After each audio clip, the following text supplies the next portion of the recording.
నమస్తే, welcome to CM today. నేను మీ Madhu. Politics అంటేనే కొంతమంది పెద్ద తలనొప్పి అనుకుంటూ దానిని పట్టించుకోరు, ఆలోచించే టైం కూడా కేటాయించరు.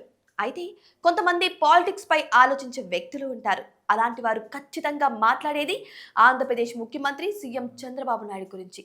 దేశ రాజకీయాల్లో ఎంతో మంది రాజకీయ నాయకులు ఉన్నప్పటికీ ఇన్స్పిరేషన్ గా, మెచ్చి ఆదర్శంగా చూపే నాయకుడిగా చంద్రబాబు నాయుడు పేరే తప్పక వినిపిస్తుంది. ఇక ఆయన నమ్మే సూత్రాలు, పాటించే పద్ధతులు ప్రజలను మరింత ఆకట్టుకుంటాయి.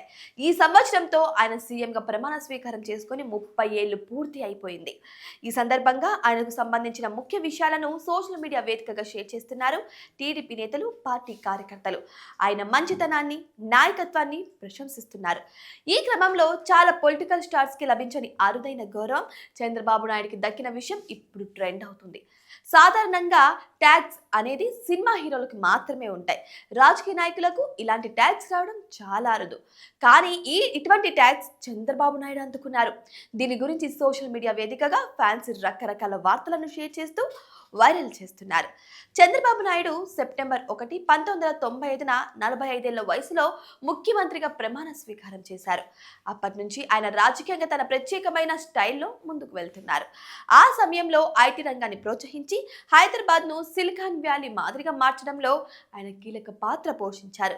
1999లో విజన్ 2020 అనే ప్రణాళికతో ఆంధ్రప్రదేశ్ ను అభివృద్ధి రాష్ట్రంగా మార్చాలని పెద్ద ప్రణాళిక పెట్టారు.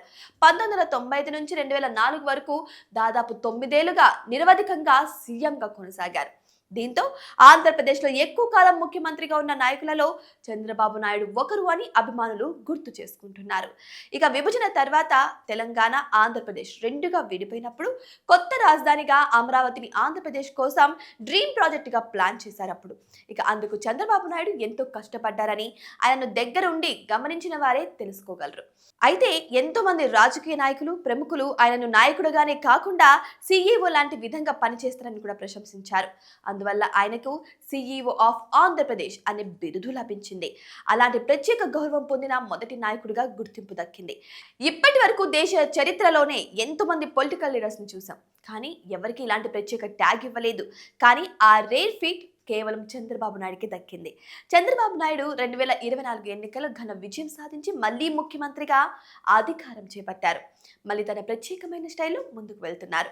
30 ఏళ్ల పొలిటికల్ జర్నీకి ఇది మరింత ప్రత్యేకతను తెచ్చిపెట్టింది. ఆయన ఎక్స్పీరియన్స్ ఎంత అంటే ప్రతి ఒక్క రాజకీయ నాయకుడు కూడా ఆయన గురువుగా ఆశించే అంత అనమాట. ఫర్ ఎగ్జాంపుల్కి రీసెంట్గా కూడా పవర్ స్టార్ పవన్ కళ్యాణ్ రాజకీయాలకు వచ్చిన తర్వాత, ఆయన డిప్యూటీ సీఎం అయిన తర్వాత నేను నారా చంద్రబాబు నాయుడిని చూసి రాజకీయం నేర్చుకుంటున్నాను అని ఆయనే స్వయంగా ప్రశంసించారు. నాకు ఇంకా ఎక్స్పీరియన్స్ కావాలి, ఎక్స్పీరియన్స్ ఉన్న నాయకుడు కాబట్టే ఇంకొక 14 ఏళ్ళు ఆయనే సీఎం అని కూడా పవన్ కళ్యాణ్ చెప్పుకొచ్చారు. సో దీన్ని బట్టే తెలుస్తుంది ఆయన రాజకీయ నివేదిక ఎంత అనేది. సో చూసారు కదా, ఇవి ఇవాల్టి అప్డేట్స్. మరిన్ని ఇంట్రెస్టింగ్ అప్డేట్స్ కోసం మా ఛానల్ని సబ్స్క్రైబ్ చేసుకోవడం మాత్రం మర్చిపోకండి.